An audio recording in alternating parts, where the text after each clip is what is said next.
Bom dia, meus amores. Estamos na reta final.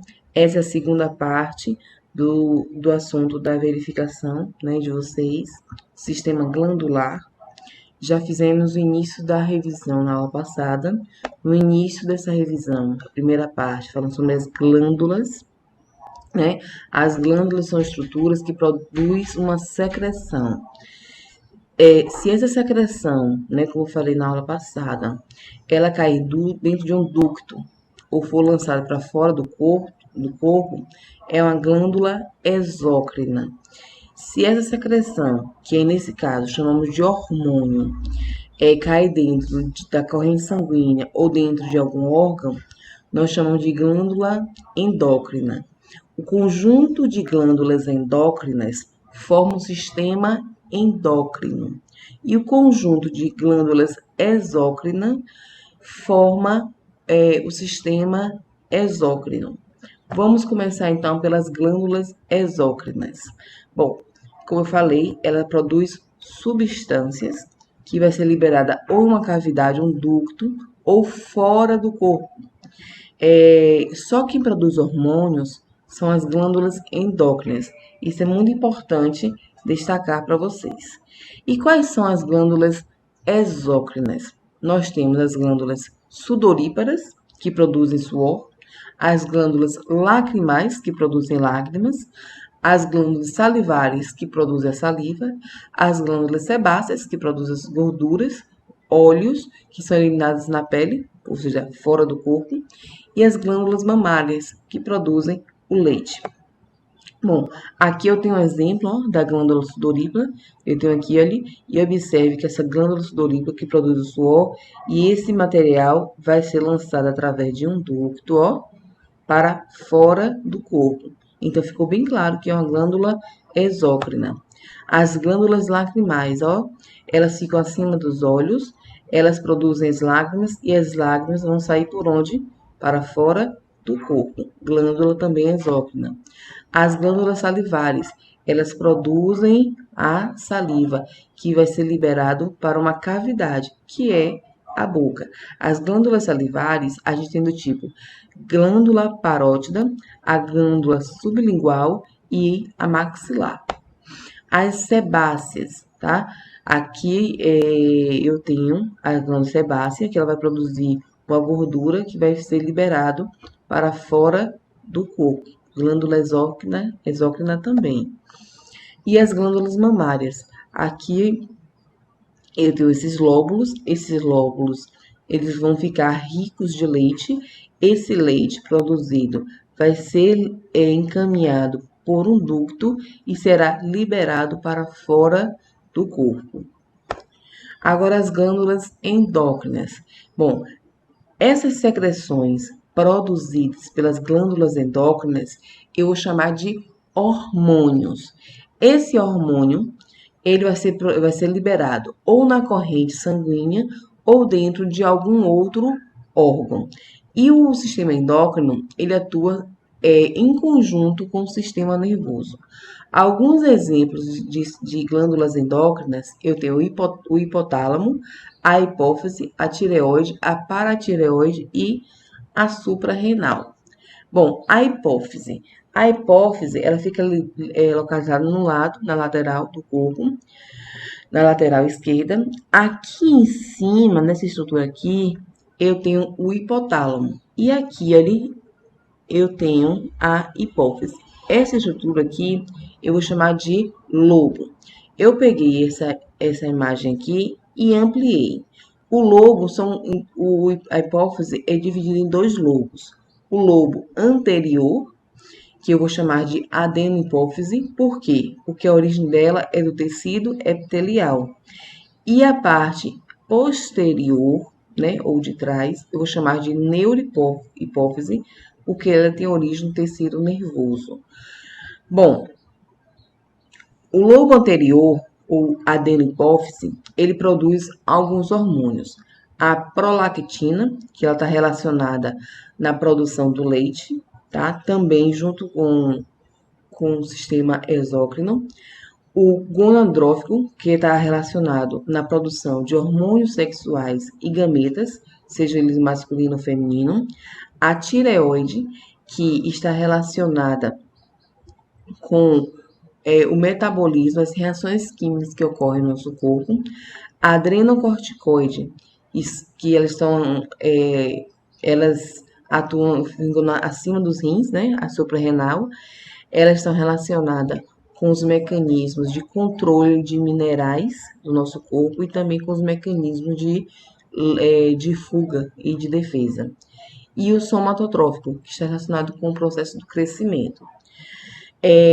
A adenopófise, ela produz a prolactina relacionada com o processo de produção do leite materno e também com a ocitocina, tá? Quando a mulher ela entra no processo de trabalho de parto, ela vai parir, ela começa a liberar a ocitocina. Isso é um sinal de que o bebê já nasceu e que agora ele já pode amamentar. Por isso que a maioria, quase que 100% das mulheres, assim que o bebê nasce, já tem leite, ela já consegue amamentar isso de imediato. Assim que o bebê nasce, já pode colocar no peito. Muitos médicos já fazem dessa forma, já coloca a criança no peito de imediato e já começa a mamar. Ele também está relacionado com o processo de produção de leite. No caso da ocitocina, está relacionado com a saída do leite, né? Como eu falei. E o hormônio também antidiurético, né? Ele controla os níveis de eliminação do xixi, para a gente não fazer xixi para sempre. Então, ele faz esse controle. A tireoide. A tireoide, ela produz 3 hormônios. A triodotironina e a tiroxina e também a calcitonina. Que nós chamamos do triodotironina de T3 e tiroxina de T4. Os hormônios T3 e T4, eles estão relacionados com o processo de controle da pressão sanguínea, o controle também do ritmo cardíaco, do batimento cardíaco e também as funções sexuais. Se a pessoa tem uma deficiência dos hormônios da tireoide, nós dizemos que ela está com hipotireoidismo. E quando a pessoa tem excessos dos hormônios da tireoide, nós dizemos que ela tem hipertireoidismo. A calcitocina, ela regula a concentração de cálcio, tanto nos ossos quanto nos dentes. Ela fica localizada aqui, ali, à frente da traqueia. Então, aqui tem a traqueia, por onde passa o ar, que vai para os pulmões, e à frente nós temos essa glândula, que é a tireoide. A paratireoide, ela está à frente da tireoide e ela produz um hormônio chamado de paratormônio. Esse paratormônio, ele regula também os níveis de cálcio no sangue. Bom, as suprarrenais ou adrenais, ela recebe esse nome porque elas ficam acima dos rins. As suprarrenais é dividida em 2 partes. A parte externa, que é chamada de córtex da suprarrenal, e a parte interna, que é chamada de medula da suprarrenal. O córtex produz o hormônio corticosteroide. Ele controla os minerais do corpo, principalmente a relação do cálcio e do potássio. Além do mais, ele regula o aproveitamento dos açúcares e dos sais de uma forma geral. A medula suprarrenal, ela produz os hormônios de adrenalina e noradrenalina. E esses hormônios estão relacionados com o mecanismo de luta e de fuga. As gônadas. As gônadas, nos homens, nós temos os testículos, aqui, um exemplo, os testículos, e na mulher nós temos os ovários, tá? Bom, os testículos produzem o gameta masculino, que é o espermatozoide, além de ele produzir o hormônio masculino, que é a testosterona. Os ovários, né, produzem o gameta feminino, que é o óvulo, com um nome comum. O nome correto é ovócito secundário. E produz também os hormônios femininos, que é o estrogênio e a progesterona. A glândula mista, ela se comporta como uma glândula endócrina e exócrina ao mesmo tempo. Ou seja, ela produz substâncias que são produzidas, que vão cair em algum ducto ou alguma cavidade ou para fora do corpo, e ela também produz substâncias que vão secretar ou na corrente sanguínea ou algum órgão. Um exemplo dessa glândula mista é o pâncreas. O pâncreas, ele tem uma importante função. Ele regula os níveis de açúcares do nosso corpo. Ele fica localizado logo embaixo do estômago. Então, aqui, ali, essa parte aqui é o estômago. E aqui em destaque é o pâncreas, que está localizado logo abaixo. Tá? O pâncreas, ele produz a insulina e o glucagon. E eles trabalham de maneira inversa. A insulina, ela tem a função de pegar o açúcar que está na corrente sanguínea e colocar dentro da célula. E na célula vai ser metabolizado, ou seja, nós vamos ter o reaproveitamento do açúcar dentro da célula. O glucagon, ele tem a função inversa. Ele pega esse açúcar, ou os metabólitos, né, o que sobrou desses açúcares, e coloca para a corrente sanguínea e vai ser destinado a um outro órgão. Então, ele trabalha de formas contrárias, formas antagônicas.